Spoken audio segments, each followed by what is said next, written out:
تو سب ایک دوسرے کو ابلیس کہہ رہے ہیں. ابلیس کون ہے؟ مسند احمد میں صحیح سند کے ساتھ یہ حدیث ہے. مشکات میں بھی آپ کو مل جائے گی, شروع میں کتاب الاعتصام بالکتاب والسنہ چیپٹر میں. نبی علیہ السلام نے زمین پر ایک لکیر کھینچی اور اس کے ارد گرد ٹیڑھی لکیریں کھینچی. آپ نے پھر اس پہ انگلی رکھ کے کہا وَأَنَّ هَذَا صِرَاطِي مُسْتَقِيمًا, سورہ الانعام آیت نمبر 153. یہ ہے میرا سیدھا راستہ جو کہ مستقیم ہے, اس کی پیروی کرو, ارد گرد کے ٹیڑھے راستوں کی پیروی مت کرو ورنہ تمہیں وہ رائے حق سے بہکا دیں گے. اس کی وصیت تمہیں اللہ تعالیٰ کرتا ہے. وہ ابلیس کے راستے وہ ہیں. اور ابن ماجہ میں حدیث ہے 2 لکیریں اس طرف کھینچی اور 2 اس طرف, چاروں راستے حق پہ ہیں. اب میں شیطان کے راستے ہیں, بیچ والا میرے. سر ہم بیچ والے پہ ہیں.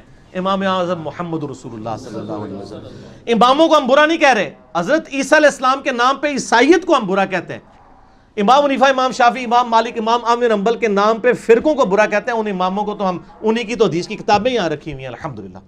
آپ کے نزدیک نبی صلی اللہ علیہ وآلہ وسلم کی محبت کا تقاضا کیا ہے؟ ایک عام مسلمان کیسے آپ صلی اللہ علیہ وآلہ وسلم کو خوش کر سکتا ہے؟ خوش کرنے کا طریقہ ہے کہ آپ کی بات مانے, جو قرآن پاک کا تانا بانا اس کے گرد ہے, اطیعوا اللہ و اطیعوا الرسول صلی اللہ علیہ وآلہ وسلم. بخاری مسلم کی حدیث ہے تم میں سے اس وقت تک کوئی شخص مومن نہیں ہو سکتا جب تک کہ میں اسے اس کے ماں باپ اولاد سب لوگوں سے بڑھ کر عزیز نہ ہو جاؤں. اس کا مطلب یہ ہے کہ اگر ماں باپ کہتے ہیں کہ داڑھی نہیں رکھنی اور نبی علیہ السلام بخاری مسلم میں حکم دے رہے ہیں داڑھیاں بڑھاؤ, مجھے پست کرو, تو اب آپ نے نبی کی بات ماننی ہے. یہ ہے نا محبت رسول کا پھر تقاضا. نماز پڑھنی ہے, پھر بخاری کی وہ حدیث کہ میری پوری امت جنت میں جائے گی سوائے اس کے جس نے جنت میں جانے سے انکار کیا. پوچھا کس نے انکار کیا؟ فرمایا جس نے میری اطاعت کی وہ جنت میں جائے گا, جس نے میری نافرمانی کی اس نے جنت میں جانے سے انکار کر دیا. تو یہ پھر چیزیں ہیں نا کہ آپ صلی اللہ علیہ وآلہ وسلم کی تعلیمات کی پیروی کرنی ہوگی. یہ آپ کی محبت کا تقاضا ہوگا. قل ان کنتم تحبون اللہ فاتبعونی یحببکم اللہ. اے نبی علیہ السلام فرما دیجئے اگر تم اللہ سے محبت کرتے ہو پھر میری اتباع کرو, پھر اللہ بھی تم سے محبت کرے گا اور تمہارے گناہوں کو بھی معاف کر دے گا. حتیٰ کہ کلائمیکس آ گیا من یطع الرسول فقد اطاع اللہ, جس نے رسول اللہ کی اطاعت کی گویا اس نے اللہ کی اطاعت کی. سر اور یہاں مجھے وہ ضمن یاد آ گیا, اگلے دن ایک مولانا نے میرے خلاف کلپ چڑھایا اور اس میں کہتا ہے یہ بابے بابے بابے بابے بابے بابے, بابوں کے خلاف بولتا ہے. حالانکہ میں بار بار کہتا ہوں کہ میں ان بابوں کو مانتا ہوں جو کتابوں کو مانے. بابوں کی عزت کتابوں کی وجہ سے. ایک بابا کتاب کا ہی دشمن ہو جائے اور اپنی کتاب لکھ کے اپنی باتیں لکھ کے آپ کے حوالے کرے, اور وہ کتابیں جو نبی علیہ السلام نے دی تھی اللہ کی کتاب اور اس کے نبی کی سنت اس کو پس پش ڈال دے, وہ بابا کہاں سے ہے؟ اس نے بابے ہونے کا ریگارڈ اویل کیا ہے, وہ کتاب و سنت کی بنیاد پہ کیا نا. ایک بندہ کہتا ہے کتاب و سنت کو ڈائریکٹ نہ پڑھو گمراہ ہو جاؤ گے, تو اس کی بابیت ہی ختم ہو گئی. ٹھیک ہو گیا؟ نہ میں وابی نہ میں بابی, میں ہوں مسلم علمی کتابی. ہمیں بابوں سے کوئی دشمن, ہم خود بابوں کو کوٹ کر رہے ہیں, ان بابوں کو جنہوں نے کتابوں کو مانا ہے, جو کتابوں کے دشمن ہیں ان بابوں کو ہم کیسے مان لیں؟ تو وہ کہہ رہا تھا یہ بابوں کا دشمن ہے اور قرآن میں تو بابوں کی اطاعت کا حکم ہے. میں کہ پتہ نہیں کیڑی بابے دی اطاعت دی حکم آئی ہے قرآن میں. پہلے تو وہ لے کے آتے ہیں نا یہ لوگ اہدنا الصراط المستقیم صراط الذین انعمت علیہم, وہ کہتے ہیں یہ بابوں کا حکم آ گیا. اچھا آگے صراط الذین انعمت علیہم پہلے آتا ہے سیدھے راستے پر چلا, راستہ ان لوگوں کا جن پہ تیرا انعام ہوا. آگے یہ سارے بزرگوں کے راستوں کو بھی کہتے ہیں نام یافتہ. حالانکہ قرآن میں ہمیشہ ہدایت سنگولر کے سیغے سے آئی ہے اور گمراہی جمع کے سیغے سے. قرآن میں تو ہے سیدھے راستے پر چلا, یہ کہتے ہیں سارے بزرگوں کے سلسلے سارے ہی ایک ہیں. اور پھر کہتے ہیں جی وہ دیکھیں نا جی ایک دریا ہے اس میں سے نہریں نکلی ہوئی ہیں. چلو جی ایک دریا ہے دودھ کا, اس میں سے ایک نہر جو ہے وہ پیشاب کی نکل رہی ہے, ایک شراب کی نکل رہی ہے, اور آپ کہہ رہی ہیں ادھر سے ہی نکلی ہوئی ہیں. دیکھیں نا, ایک بندہ کہتا ہے جی جو فاتحہ نہیں پڑھتا اس کی نماز نہیں ہوتی, دوسرا کہتا ہے جو امام کے پیچھے فاتحہ پڑھے اس کے منہ کے اندر انگارہ رکھ دو, اور آپ کہتے ہیں دونوں ایک ہی دریا سے نکلے ہوئے. دونوں میں سے ایک ہی ٹھیک ہوگا نا, وہ وہی ٹھیک ہے جو بخاری مسلم میں ہے کہ فاتحہ کے بغیر نماز نہیں ہوتی. ٹھیک ہو گیا؟ انگارے والی بات تو گھڑی ہوئی ہے انہوں نے. تو یہ یعنی وہ کہتے ہیں نہیں بابوں, ہم بابوں کے خلاف قطعاً نہیں ہیں, جو کتابوں کو مانتے ہیں ان بابوں کا. اور وہ قرآن سے دلیل کا پیش کر رہے ہیں, وہ کہتے ہیں جی آیا یا ایھا الذین آمنوا اطیعوا اللہ و اطیعوا الرسول و اولی الامر منکم. یہ آیت پیش کی ہے اس نے 59 نمبر سورہ نساء کی. اے ایمان والو اطاعت کرو اللہ کی, اس کے رسول کی, اور جو تم میں اولو الامر ہے. اولو الامر تو حکمران کو کہا جاتا ہے, خلیفۃ المسلمین کو. انہوں نے خیر گھسیٹ کے اپنے علماء کو بھی بیچ میں شامل کر دیا ہے. وہ علماء جن بیچاروں کی تنخواہ آپ کو دینی پڑتی ہے, حکومت تو ان کے قبضے میں آئی کوئی نہیں ہے ان کی. چلیں جی, for the sake of argument agree. Sir آگے بھی پڑھے نا, وہ آیت پوری نہیں آپ نے پڑھی, اس کے آگے آیا فَإِن تَنَازَعْتُمْ فِي شَيْءٍ فَرُدُّوهُ إِلَى اللَّهِ وَالرَّسُولِ. اگر تمہارا بابوں سے جھگڑا ہو جائے, اب میں آپ والی لینگویج بولوں گا, اس نے کہا اس میں بابے ثابت ہوتے ہیں, تو اپنی بات کو پلٹاؤ کتاب اللہ اور سنت کی طرف. آپ کیا کہتے ہیں جب بابوں سے جھگڑا ہو جائے تو جو جھگڑا کر رہا ہے اس کو کہہ دو یہ گستاخ ہو گیا. دیکھا کتنا فرق ہے. قرآن کیا کہتا ہے کہ جب بابوں سے جھگڑا ہو تو کتاب و سنت سے فیصلہ کرو کہ بابا ٹھیک کہہ رہا ہے یا بچہ ٹھیک کہہ رہا ہے. نہ میں وابی نہ میں بابی, میں ہوں مسلم علمی کتابی. اس نے آگے پڑھا ہی نہیں ہے کہ فَإِن تَنَازَعْتُمْ فِي شَيْءٍ فَرُدُّوهُ إِلَى اللَّهِ وَالرَّسُولِ إِن كُنتُمْ تُؤْمِنُونَ بِاللَّهِ وَالْيَوْمِ الْآخِرِ. لیکن اللہ نے فرمایا یہ وہی کرے گا جو اللہ اور یوم آخرت پر ایمان رکھتا ہے, اور اسی کا انجام بہتر ہونے والا ہے کہ جو جھگڑا ہو جائے تو اللہ اور اس کے رسول کی طرف پلٹائے. یہ کہتے ہیں بابے سے جھگڑا کیا تو آپ فارغ. اللہ کہہ رہا ہے کہ یہ چیک بعد میں کریں گے کتاب و سنت کے دلائل پہ کہ یہ بابا فارغ ہو رہا ہے یا وہ اعتراض کرنے والا فارغ ہو رہا ہے.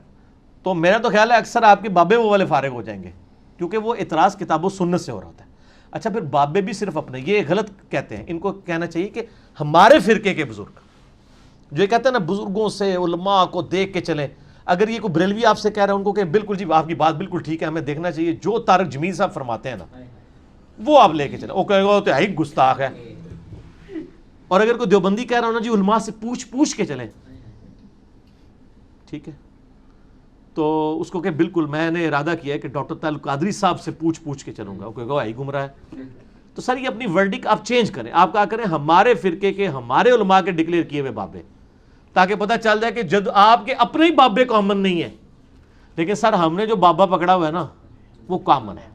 ما ضل صاحبکم وما غوی, وہ واقعی بابا ہیں.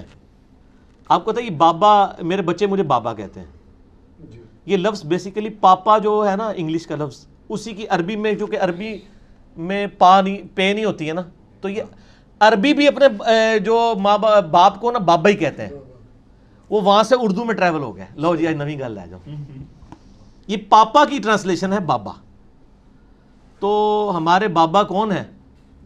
نبی علیہ السلام. النبی اولا بالمؤمنین من انفسہم وازواجہ امہاتہم. نبی مومنین کی جانوں سے بڑھ کر ان پہ حق رکھتے ہیں, اور نبی کی بیویاں امت کی مائیں ہیں, اور نبی امت کے روحانی باپ. تو سر آپ بھی وہ روحانی باپ مانے جس کو اللہ نے آپ کا روحانی باپ بنایا ہے. آپ انڈیا پاکستان بنگلہ دیش میں انگریزوں کے دور کے بنائے ہوئے بابوں سے دستبرداری اختیار کریں. تو ہمیں کسی بابے سے کوئی دشمنی نہیں. جو ہمارے بابا جانی کا یعنی نبی علیہ السلام کا غلام بن جائے تو ہمارا بابا ہے, اور جو کہہ رہا ہے کتاب و سنت ڈائریکٹ نہ پڑھنا گمراہ ہو جاؤ گے, وہ تو دشمن ہے, وہ تو بابا ہے ہی نہیں ہے. اسی ضمن میں بتاتا ہوں کہ اتحاد بین المسلمین تو وہ ہو گیا نا آپ کی وجہ سے. وہ ایک دوسرے کو ڈیفینڈ تو کر رہے ہیں, وہ بریلوی دیوبندی اہل حدیث ایک دوسرے کو ڈیفینڈ کر رہے ہیں. ایک سٹیپ طے ہوا ہے نا جی کہ وہ ایک دوسرے کو ڈیفینڈ کر رہے ہیں, حقیقت بات ہے. وہ کلپ میرے خلاف چڑھاتے ہیں, وہ کہتے ہیں یار دیکھو بریلوی پھر بھی کوئی فرقہ تو ہے نا, دیوبندی کوئی فرقہ تو ہے نا, اہل حدیث تو ہے, اس کو تو بریلوی بھی نہیں مانتے, اس کو تو دیوبندی بھی نہیں مانتے, اس کو تو اہل حدیث بھی نہیں مانتے, اس کو تو شیعہ بھی نہیں مانتے, ساروں سے اعلان برات کر رہے ہوتے ہیں. تو سر آپ سارے آپس میں ایک دوسرے کو مان رہے ہو؟ نہیں, وہ سر اتحاد میرے خلاف ہوا ہے, آپس میں اتحاد نہیں ہوا. یہ ہوا ہے کہ ہماری ساری دکانیں ٹھیک ہیں. یہ اسی طریقے سے ہے کہ میکڈونلڈ اور کے ایف سی تھی, بیچ میں البیک والوں نے اپنی دکان کھولی تو میکڈونلڈ اور کے ایف سی نے اتفاق کر لیا کہ ہم دونوں ہی ٹھیک ہیں. پہلے وہ ایک دوسرے کے کمپیٹیٹر تھے, تیسرے کے خلاف انہوں نے اتحاد کر لیا. یہ نہیں کہ وہ آج تیسرا بار میں نکل جائے پھر ہی آپس میں لڑیں گے. وہ اس تیسرے کے خلاف اکٹھے ہوئے ہیں, آپس میں ابھی بھی الگ ہیں. ٹھیے الگ ہیں, چندے الگ ہیں, کتابیں الگ ہیں, اور بزرگ بھی الگ ہیں. بزرگ تو نہیں ایک مان لیے نا انہوں نے. دوسروں کے بزرگوں کو کہتے ہیں مرحوم احمد صاحب بریلوی فرماتے ہیں, اور اشرف تھانوی رحمت اللہ علیہ فرماتے ہیں. ادھر تک وہ کہتے ہیں مرحوم اشرف تھانوی فرماتے ہیں اور احمد صاحب بریلوی رحمت اللہ علیہ فرماتے ہیں. ایڈا فرق رکھتے تھے آپس میں ایک دوسرے سے. کل کو اگر یہ مل جاتے پھر آپ کی ڈاکٹرائن تو فیل ہو گئی نا. کیا چیز؟ کل کو اگر یہ مل جاتے سر ان کا ملنا اسی طرح ہوگا, ہماری ڈاکٹرائن نہیں فیل ہوگی. تبت یدا ابی لہب وتب نازل ہونے کے 10 سال بعد تک بھی ابو لہب زندہ رہا ہے, اور بڑے کافروں نے ابو لہب کو یہ مشورہ دیا ہے کہ تو کلمہ پڑھ لے تو قرآن جھوٹا ثابت ہو جائے گا. وہ قرآن تو کہہ رہا ہے تو نے دوزخ میں جانا ہے, تو بڑا اچھا طریقہ تھا نبی کو فیل کرنے کا, کر سکتا تھا نا, 10 سال تک زندہ رہے, 10ویں سال بھی کہہ سکتا سی کہ لے میں کلمہ پڑھنا, ہوں تیری کتاب جھوٹی ہے. نہیں, وہ مور لگ گئی تھی.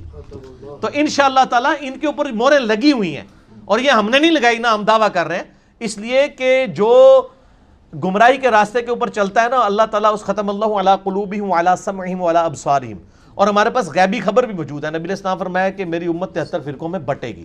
اس خبر کی بنیاد پہ ہم یہ کہہ رہے ہیں کہ یہ اتحاد ممکن نہیں ہوگا. البتہ جب امام مہدی علیہ السلام آئیں گے نا, اس وقت ایک پولیٹیکل اس میں اتحاد ہو جائے گا. اور امام مہدی اگر بریلویوں میں آ گئے تو دیوبندی کیسے ان کو مانیں گے؟ پہلے سوال تو ہے نا یہ. اس وقت تک ہو سکتا ہے کہ وہ ایک ہو گئے ہو نا آپ کے. نہیں, وہ تو ہماری باتیں سن کے آپ ہماری باتیں نہ ہمیں کریں. ہم آپ سے پوچھتے ہیں کہ انجینئر صاحب کے آنے سے پہلے جب اگر آپ سے کوئی سوال کرتا کہ اگر بریلویوں کے ہاں آ گئے امام مہدی تو کیا دیوبندی مانیں گے؟ آپ ابھی دیوبندی سے جا کے پوچھ رہے ہیں, وہ پتہ کیا کہیں گے؟ وہ کہیں گے وہ ہم میں آئیں گے, وہ یہ نہیں کہیں گے ہم نہیں مانیں گے. تو پھر جب آپ بریلویوں کے جی ہم نے تو دیوبندیوں سنا ہے امام مہدی نے ان میں آنا تھا, وہ تسی امام مہدی مان لو گے, کہتے ہیں جھوٹ مارے وہ ساڑھے ہی جان گے. شیعہ کہتے ہیں ہمارے میں آئیں گے, تو یہ انشاءاللہ کسی میں بھی نہیں آئیں گے. یہ کس میں آئیں گے؟ نہ میں وابی نہ میں بابی, میں ہوں مسلم علمی کتابی. وہ علمی کتابی ہوں گے انشاءاللہ, آپ بے فکر رہیں. اس وقت تک یہ فرقہ واریت جو ہے نا وہ اتنی انجینئرنگ ہو جائے گی ان کے ساتھ, ریورس انجینئرنگ ہو کے. دیکھیں نا فضا تو بننی شروع ہو گئی ہے نا. وہ ایک مولانا کراچی والا کہتا ہے, وہ کہتا ہے آپ ہم سے زیادہ تو اہل حدیث پریشان ہے کہ ان کی عوام جا رہی کدھر ہے. یہ ٹھیک ہے, وہ ایک اہل حدیث عالم کہتا ہے, یہ دیوبندی کہہ رہا ہے, اور اہل حدیث عالم کہتا ہے جناب وہ میرا دل اس کے اوپر چیرتا ہے, میں تو اب نام ہی نہیں لیتا کہ سب سے زیادہ کن کے جا رہے ہیں. اب وہ ہمارے کلپ بھی چڑھا ہوا ہے اس حوالے سے, وہ یوسف بھائی نے کلپ بنایا تھا. وہ ایک تو چڑھا ہوا ہے اہل حدیث اور دیوبند کا ماتم کے نام سے, پھر ہم نے اس کو دوبارہ ری اپلوڈ کیا اپنے اوپر. اس کا عنوان جو ہے وہ ہے فرقوں کے علماء کا نوحہ. ویسے تو نوحہ یہ ناجائز سمجھتے ہیں لیکن اب کر رہے ہیں. نوحہ تو ہوتا ہے نا, یعنی رونا پیٹنا اور آہوزاری کے ساتھ رونا کہ یہ کیا ہو رہا ہے. یہ کچھ بھی نہیں ہو رہا سر. آپ اچھا ہمارا کمپٹیٹر کبھی بھی نہیں آئے گا انشاءاللہ تعالی. اس کی وجہ ہے کہ ہمارا کمپٹیٹر آنا کون ہوگا جو کہہ دے میں کسی فرقے کو نہیں مانتا, تو وہ ہمارا کمپٹیٹر تو نہیں ہوگا, وہ ہمارا ہوگا. اسی لیے میں نے کہا کہ میرے بارے میں کوئی گمان نہ کرے میں کس سے جیلس ہوں گا. مجھے آپ بتائیں کہ فلاں بندہ ایک ایسا ہے جس نے کہا میں نے سارے فرقے چھوڑ کے میں مسلمان ہو گیا ہوں, میں کتاب و سنت کو مانتا ہوں, تو میں کہوں میرا بھائی ہے. کوئی جیلسی نہیں ہوگی. جیلسی ہوتی اس وقت ہے, ایک فرقے کے اندر بھی جیلسی ہو جاتی ہے پارٹی بازی کے اوپر. ہم تو کہیں گے ہماری محنت رنگ لائی کہ شکر ہے یار کوئی ایک اور, ہر گھر سے ایک انجینئر نکلنا چاہیے. ہم تو یہ کہتے ہیں, ہم تو خوش ہوں گے. جیلسی ہوگی نہیں اللہ کے فضل سے, ٹھیک ہو گیا, کیونکہ ہمارا کامن مقصد نبی علیہ السلام کو امام ماننا ہے. ہم نے تو کوئی پیری مریدی یا کوئی چندہ بک لانچ نہیں کی ہوئی ہے, تو اس لیے ہمیں کوئی خطرہ نہیں. تو سر اس طریقے سے کوڑ کے مرنے کی ضرورت نہیں ہے. اللہ کے نبی کے مجاہد بنے صلی اللہ علیہ وسلم, لوگوں کو سچ بات بتائیں. اور آج کی ہم محفل میلاد کا جو اختتامیہ ہے, اختتام سے پہلے علی بھائی سوشل میڈیا کے جتنے بھی بھائی ہیں بہنیں ہیں ان سب کی طرف سے آپ کو سلام جو آپ کے چاہنے والے ہیں.